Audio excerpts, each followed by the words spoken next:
നമസ്കാരം.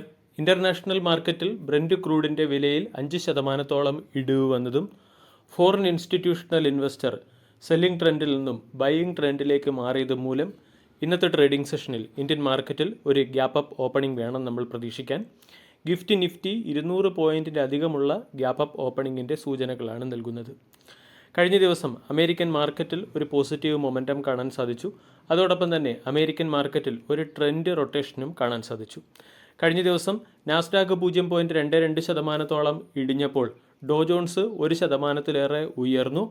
അതായത് ടെക്നോളജി സെക്ടറിലെ സ്റ്റോക്കുകളിൽ നിന്നും കൺവെൻഷണൽ സെക്ടറായ ഹെൽത്ത് കെയർ, ഫിനാൻഷ്യൽ പോലുള്ള സെക്ടറിലേക്ക് ഇൻവെസ്റ്റേഴ്സ് സെക്ടർ റൊട്ടേഷൻ നടത്തുന്നു എന്നുള്ള സൂചനയാണ് അമേരിക്കൻ മാർക്കറ്റിൽ നിന്നും ലഭിക്കുന്നത്. ഇന്ന് അമേരിക്കയുടെ ഫെഡ് റിസർവ് മീറ്റിംഗ് ഔട്ട്കം പുറത്തു വരുന്ന ഒരു ദിവസം കൂടിയാണ്. ഇന്ന് രാത്രിയാണ് ഫെഡ് റിസർവിൻ്റെ ഇൻട്രസ്റ്റ് റേറ്റ് ഡിസിഷനുമായി ബന്ധപ്പെട്ട ഔട്ട്കം പുറത്തു വരുന്നത്. ഇൻട്രസ്റ്റ് റേറ്റ് ഹൈക്ക് വരാനുള്ള സാധ്യത വെറും 30% മാത്രമാണ്. അതുകൊണ്ട് മാർക്കറ്റിൽ ഇന്ന് ഒരു കോഷ്യസ് അപ്രോച്ച് വരാനുള്ള സാധ്യതയുമുണ്ട്. ഏഷ്യൻ മാർക്കറ്റുകളിലൊക്കെ പോസിറ്റീവ് മൊമെൻറ്റം കാണാൻ സാധിക്കുന്നുണ്ട്.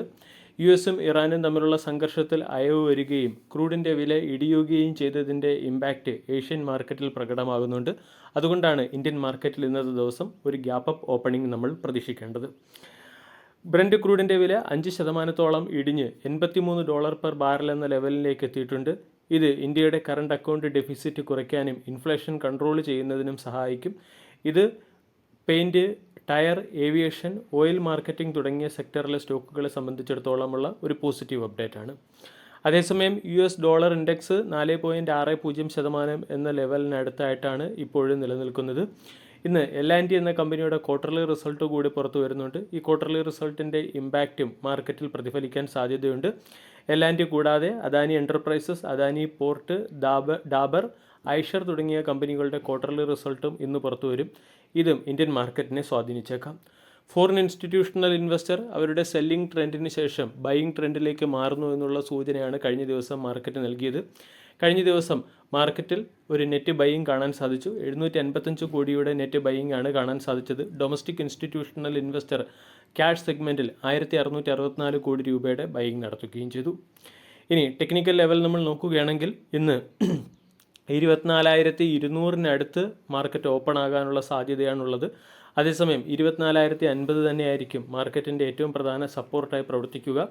24,200 മുതൽ 24,400 വരെയുള്ള സോൺ റെസിസ്റ്റൻസ് ആയും പ്രവർത്തിക്കും. 200-ഡേ എക്സ്പോണൻഷ്യൽ മൂവിംഗ് ആവറേജ് റേഞ്ചായ 24,400 ആയിരിക്കും മാർക്കറ്റിൻ്റെ ഏറ്റവും പ്രധാന ഹഡിലായി പ്രവർത്തിക്കുക. ഇനി ഇന്നത്തെ ട്രേഡിംഗ് സെഷനിൽ സ്റ്റോക്ക് സ്പെസിഫിക് ആക്ഷൻ വരാൻ സാധ്യതയുള്ള ചില സ്റ്റോക്കുകളെ കൂടി പരിചയപ്പെടാം. ഒന്നാമത്തേത് VST ഇൻഡസ്ട്രീസ്. VST ഇൻഡസ്ട്രീസിൻ്റെ ക്വാർട്ടർലി റിസൾട്ടിൽ കമ്പനിയുടെ നെറ്റ് പ്രോഫിറ്റ് 24% ഇടിഞ്ഞ് 56 കോടിയിൽ നിന്ന് 42 കോടിയിലേക്ക് എത്തി. റവന്യൂ 14% ഇടിഞ്ഞ് 298 കോടിയിൽ നിന്നും 256 കോടിയിലേക്ക് എത്തുകയും EBITDA 35% ഇടിഞ്ഞ് 77 കോടിയിൽ നിന്ന് 49 കോടിയിലേക്ക് എത്തുകയും ചെയ്തു. EBITDA മാർജിൻ 25%-ൽ നിന്നും 19%-ലേക്ക് ഇടിഞ്ഞിട്ടുണ്ട്. ബിർള സോഫ്റ്റിൻ്റെ നെറ്റ് പ്രോഫിറ്റ് 8.5% ഇടിഞ്ഞ് 176 കോടിയിൽ നിന്നും 161 കോടിയിലേക്ക് എത്തി. കമ്പനിയുടെ റവന്യൂ 2% വർദ്ധിച്ചെങ്കിലും EBITDA 11.5% ഇടിയുകയും EBITDA മാർജിൻ 17%-ൽ നിന്നും 14%-ലേക്ക് ഇടിയുകയും ചെയ്തു. DCM ശ്രീരാമിൻ്റെ നെറ്റ് പ്രോഫിറ്റ് 113 കോടിയിൽ നിന്നും 693 കോടിയിലേക്ക് എത്തി. റവന്യൂ 9% വർദ്ധിച്ച് 3,262 കോടിയിൽ നിന്നും 3,065 കോടിയിലേക്ക് എത്തുകയും EBITDA 10% വർദ്ധിച്ച് 303 കോടിയിൽ നിന്നും 336 കോടിയിലേക്ക് ഉയരുകയും ചെയ്തിട്ടുണ്ട്. L&Tയും ഇന്ന് മാർക്കറ്റിൻ്റെ ശ്രദ്ധ ആകർഷിക്കാൻ സാധ്യതയുള്ള ഒരു സ്റ്റോക്കാണ്. L&Tയുടെ നെറ്റ് പ്രോഫിറ്റ് 14% വർദ്ധിച്ച് 3,617 കോടിയിൽ നിന്നും 4,123 കോടിയിലേക്ക് എത്തി. റവന്യൂ 6.7% ഉയർന്നപ്പോൾ EBITDA 3.2% ഇടിയുകയും EBITDA മാർജിൻ 9.9%-ൽ നിന്നും 9%-ലേക്ക് ഇടിയുകയും ചെയ്തു. പാരദീപ് ഫോസ്ഫേറ്റിൻ്റെ നെറ്റ് പ്രോഫിറ്റ് 23% ഉയർന്നു. റവന്യൂ 36% വർദ്ധിക്കുകയും EBITDA 24% ഉയരുകയും ചെയ്തു. EBITDA മാർജിൻ 11.8% ഇംപ്രൂവ് ആവുകയും ചെയ്തിട്ടുണ്ട്. ഇനി മറ്റ് ചില പ്രധാനപ്പെട്ട സ്റ്റോക്കുകളിൽ വന്ന ലേറ്റസ്റ്റ് അപ്ഡേറ്റ് കൂടി മനസ്സിലാക്കാം.